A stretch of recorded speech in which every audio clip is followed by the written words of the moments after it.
Dear Diary, it's been a good year. Mostly.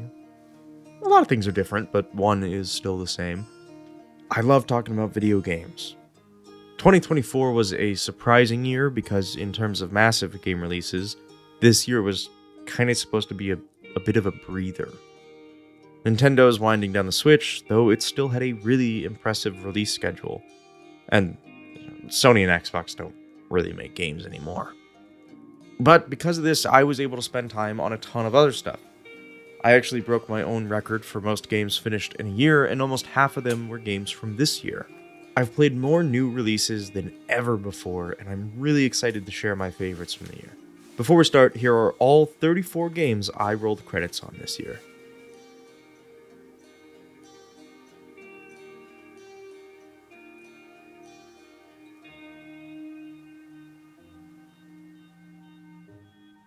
Now, here are my 10 favorite releases of 2024.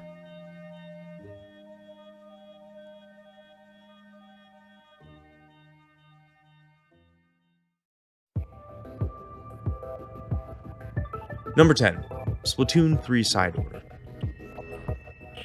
One of this year's first notable releases that has kind of gotten swept away in the deluge of other excellent games that have released in its wake, Splatoon 3's DLC expansion Side Order is an excellent first dip into a proper roguelite from Nintendo.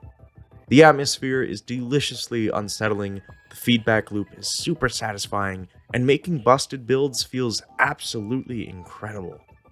It's far from perfect, but I basically 100% of this game when it came out because it's so much fun. My real knock against it is that it's easy. Beating the game is when it really gets going, but after you can beat the tower, it's pretty much impossible not to win, unless you're playing a weapon that you really aren't good with or are actively handicapping yourself. It doesn't have the staying power or addictive quality of some of the genre's best, but it is still really fun. I don't have much else to say other than it is well worth playing if you've been sleeping on it.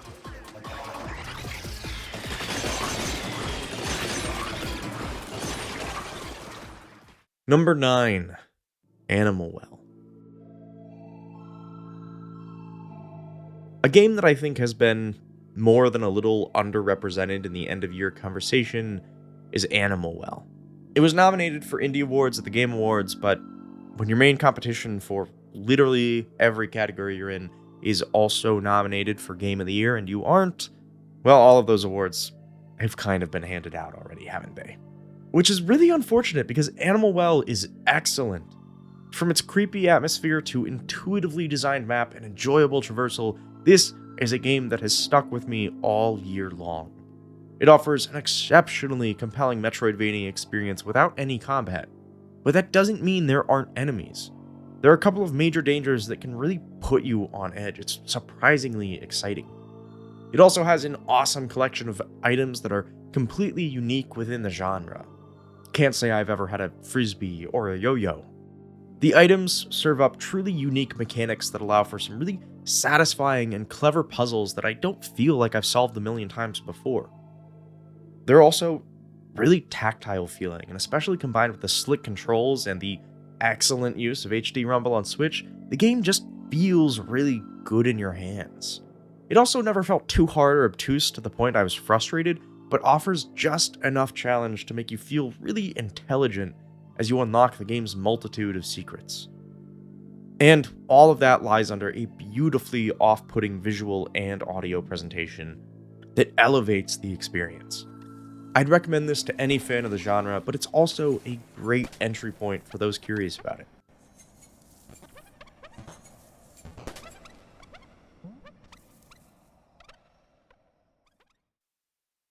Number 8, Persona 3 Reload.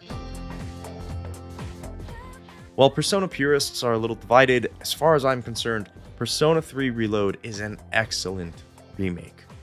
Stuffed with punchy style, excellent revisions to an already banging soundtrack, and some much appreciated quality of life changes, this is a delightful RPG. Though it has the pretty brutal burden of releasing in the same year as the Persona team's brand new game, Metaphor Refantazio. which is just kind of better. But I don't think that means Persona 3 is a write-off. It is a very different game than Metaphor, both tonally and in terms of game flow. It's well worth playing for what it is, which is still a rock-solid turn-based RPG. Combat is flashy, fluid, and mentally rewarding. There's a lot I didn't really get into until prepping for the final boss, and I kind of regret it because the game is at its best when you're working with all of its systems. Tartarus is much better than it used to be, to my understanding, but it's a fairly grindy game regardless, but I didn't mind it too much. From a narrative perspective, Persona 3 is a bit of a mixed bag. I think it has some real pacing issues, but the highs are pretty enjoyable, and by the end, I was definitely endeared to the entire party and felt really fulfilled with our accomplishment, and I loved the ending. This is the first Persona game I've managed to finish, and while it hasn't impacted me the same way it has others, I still liked it enough to dump 80 hours into seeing it through.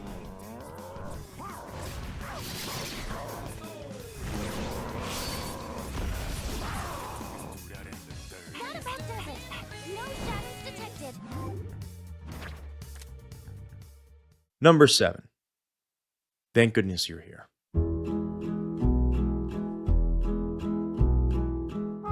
I hadn't heard a word about this game until glowing reviews popped up one day, but thank goodness it's here.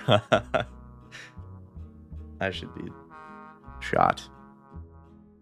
The simplest pitch is that this is kind of like Untitled Goose Game, except instead of being a goose, you're a weird little yellow man who is helping people in a small Yorkshire town, and it is glorious. If you're a fan of crass British humor, you'll love this game. It is probably the funniest game I have ever played. Not just because of the excellent caricatures, cheerfully ridiculous writing, or the British nonsense, but the game also has an impeccable grasp on comedic timing and repetition. No joke ever overstays its welcome, and certain bits recur just when you least expect them. It is superbly written, paced, and acted, and I honestly just cannot recommend it enough.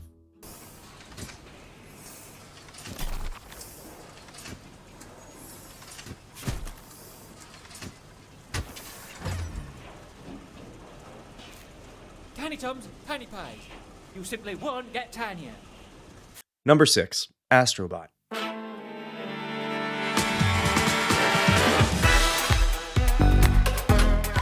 Perfect games don't really exist. There's always gotta be something, some little thing that is frustrating, or maybe the game is paced poorly, or part of it just isn't as good as the rest. But somehow, I think Astro Bot might actually be a perfect video game. Every single level is interesting and entertaining. The controls are slick and satisfying, the visuals are top class and full of life, the music gets your heart pumping, and everything aids the mission of making a game that is fun. And fun it is. So how does a perfect game land at number 6 on my list? On paper, it is maybe, probably, the best game that came out this year. But I just don't have that emotional attachment that I'm always craving in games. I had a PS1 growing up, but I don't have a massive attachment to Sony IPs, so that whole thing just didn't do it for me. I adored this game while I was playing it, so much that I finished it so fast that my memory is kind of blurry, but it hasn't necessarily stuck with me the same way other games do. So that's why it's not higher on my list. But it goes to show just how insane the releases were this year if a game this good and this high quality only snags a number 6 spot. I absolutely think it deserved the Game of the Year title at the Jeffs, and I hope Sony takes this as a wake-up call that people like fun games and Japanese studios still. I also think it's really grand that it's just titled Astro Bot. It feels like a statement of intent, of self-assured confidence. Number 5. Echoes of Wisdom.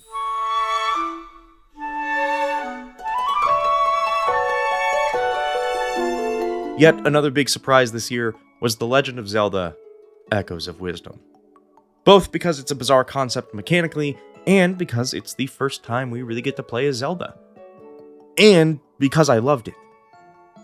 Based on the trailers and just the concept of the game, I didn't really think I'd like it all that much. Using all of these echoes to solve puzzles sounded a little overwhelming and like it could really easily trivialize any of the game's challenges. On top of that, not having easy combat options could really bog down the pace of the game, and I just wasn't convinced that this one was going to be a winner. But I never should have doubted. Echoes of Wisdom is not just excellent in its own right, it's one of the best 2D Zelda games ever. It returns the classic charm and magic of Zelda as a franchise that Breath of the Wild and Tears of the Kingdom have been missing for me. It somehow retains the flow of classic 2D Zelda while completely reinventing how you actually engage with it. The story is also surprisingly interesting and establishes some significant Zelda lore. It's nothing crazy or revolutionary, but it feels nice to see. The echoes are a little tedious overall, but mostly I left impressed with how tightly the puzzles were designed so that you could approach them in different ways, but very rarely cheese them. The game has the kind of dungeon design you'd expect from the best of the series, but also incorporates some of that freeform design from Breath of the Wild that feels incredibly natural here. It is a really impressive feat that the team has built something that is mechanically so different, yet the whole package feels familiar and comfortable and somehow like a return to form. It's also a really cool 2D Zelda because it has so much depth to it, like geographically. The world looks like any other 2D Zelda game until you start getting echoes that let you build over trees and start traveling across the world like no other 2D game I've ever seen. It feels like a lovely return to something comforting while being genuinely fresh and technologically impressive. I could not put this game down for most of the time I played it, and I was filled with a warm, cozy feeling every time I snuggled up in bed with it. Also, oh my god, it is so good to have a proper soundtrack again, but where is the title screen music?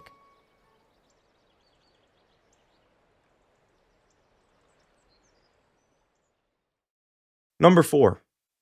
Metaphor Refantazio. This game might have ended up higher on my list if I had time to play it more, but in a year where I have played so many turn-based RPGs, this one truly stands out. Regular combat is so fast and so fluid that it genuinely almost feels like an action game. Combat will feel familiar to Atlas veterans and SMT fans, but with some new twists that shake things up pretty significantly. It is also, of course, impossibly eye-catching. This is the coolest looking game I've ever played. The menus, the UI, the transitions, everything pops and is exciting and incredibly cohesive and helps build tone and atmosphere. From the typeface to the quality of the brush strokes used in the menu art, everything works towards something epic. The game is carried by this feeling of immense grandiosity. The soundtrack is soaring, travel is imbued with importance and a feeling of ambition, combat is intense and dramatic, all because the presentation of the game has been so lovingly crafted and meticulously detailed. The calendar system for Persona is used here, but to much more interesting effect, I think, and without the obnoxious pacing problems that I have with Persona typically. This game has won Game of the Year from a number of major outlets, and I can absolutely see why. It feels remarkably fresh in the JRPG space despite its mechanical origins.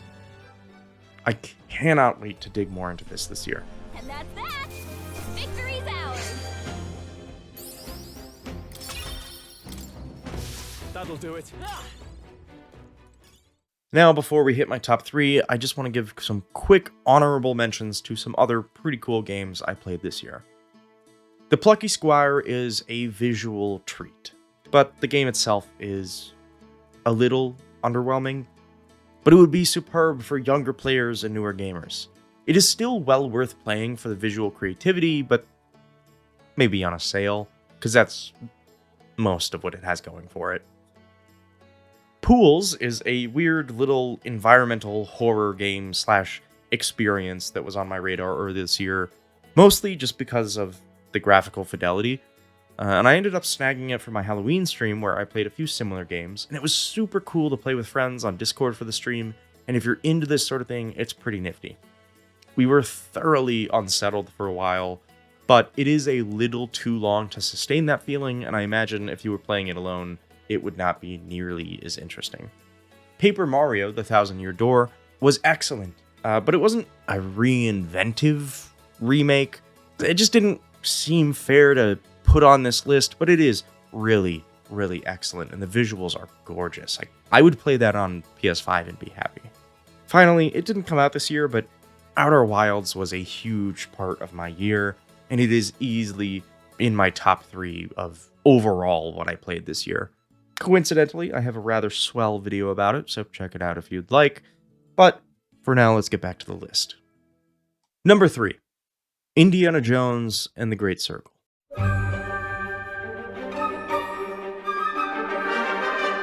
The overall theme for this year's list is surprise, because I did not expect to like this game as much as I do. And I haven't even finished it yet. A lot of people, myself included at first, were skeptical of the choice to make a first-person Indiana Jones game, because when you think of Indiana Jones in the abstract, you think of the action, the spectacle. But when you think of that in a video game, you think Uncharted. But Machine Games has proven a deep understanding of both Indiana the character and the IP, because Great Circle is possibly the best Indiana Jones has ever been, including the films. The game opens with a recreation of the iconic Raiders of the Lost Ark opening, and it is so reverent in its fine detailing. Lighting and tone have been recreated, the acting and blocking is spot on, but it's never a slave to the source. It makes these choices out of admiration, and to instill confidence in the player that the developers get Indiana Jones. But the opening breaks away from the fixed camera and lets you explore and play around a bit, interacting with the world before you jump into the real game and the new story. I might end up making a video about this intro, so I'll leave it there, but suffice to say, I think it is brilliant. Then you get into the actual game, and it becomes apparent that trailers don't do this kind of game justice. The best parts of this game are not the action sequences or fighting or anything that looks good in a trailer, though all of that is quite good. The best part is exploring, but not in the way that you usually do in a video game, but in a way that feels like research, like archaeology. I've only just left the Vatican, but I've spent 11 hours in the game so far because there are so many interesting secrets to untangle, stories to uncover, and places to explore. So much of the game involves using your actual brain, and so far, everything has felt really satisfying, because the biggest and best puzzles aren't little rooms and underground ruins, but the puzzle of piecing together information and following leads across an entire city. It also has some really clever ways to decipher codes for unlockable chests. I found myself using a physical journal to keep track of things more often than not. It's so cool. Then, combat is surprisingly satisfying and punchy. The trailers made it look a little floaty, a little soggy, but in your hands, it actually rocks and has a great natural flow and rhythm, and the sound design is just perfect. The writing is also top-notch, and Troy Baker's performance is phenomenal. It goes beyond sounding exactly like Harrison Ford. It seems like he must have spent a lifetime studying his mannerisms and quirks, and then internalizing them for natural use in the new material, and he's speaking different languages. It is some of the coolest vocal work ever. And this incarnation of Jones feels like the most Indiana Jones has ever felt. Outside of the original film, I suppose. The jokes are pitch perfect, and I cannot praise the direction enough.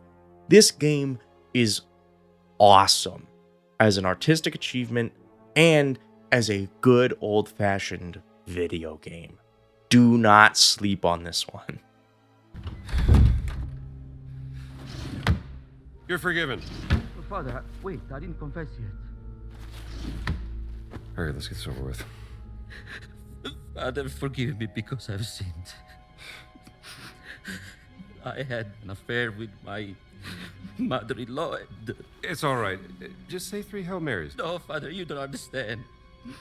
My wife is expecting a child and I fear that... What?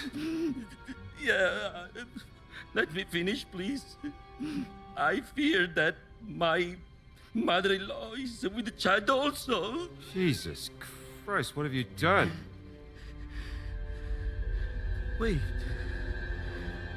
You are not a priest.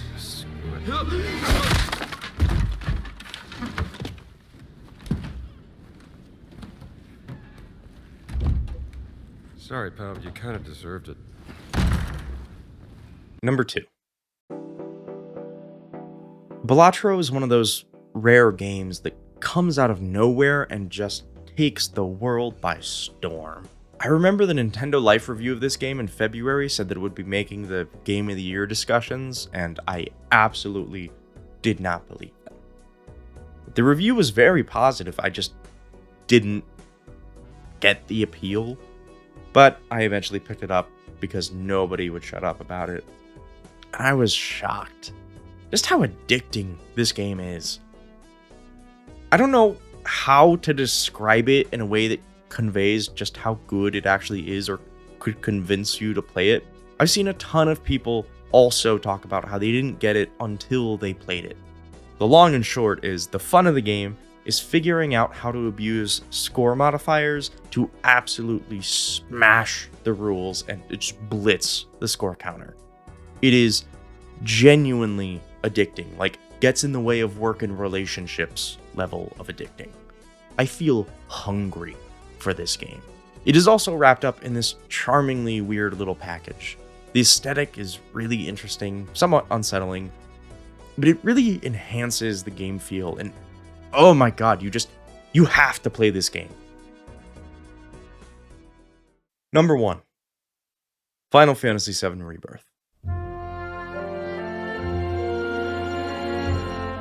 As I played Final Fantasy VII Rebirth earlier this year, I found myself saying the phrase, "This is the best game ever," to myself during more play sessions than not. I don't mean that it's the best paced, most mechanically satisfying, narratively profound, best looking, or any other accolade that you could use to measure a game's quote-unquote objective quality. It's just the best game ever because it made me feel so goddamn good. It made me smile and laugh and cry more than any other game that I can remember. And it's difficult to point out exactly why. I tried to write about it earlier this year, but I missed the mark for the most part, I think. The bottom line is that this game was incredible for me. I loved the gameplay and the digestible open world chunks, but I adored the cast of characters and their interactions, the lavish treatment they all get, and just how much time I got to spend with them. I loved the game's story and its music. I had so much fun with Queen's Blood, and I'm desperately awaiting a standalone release, like Gwent or something. Please, Square Enix. But most of all, I love this game because it has heart. So much heart. It is full, just brimming with life and love for that life. At its core, it is a game that is so overwhelmingly joyful that you cannot help but fall in love with it and its world and its characters. I knew when I was playing it that nothing could possibly top this for my Game of the Year 2024. And while others have come very, very close, Final Fantasy VII Rebirth holds that crown. I'm not going to try and say more that will convince you of how good it is, because it truly is just such a personal experience that I had with the game that really puts it up there. It is a good game in its own right, so that's my number 1 pick.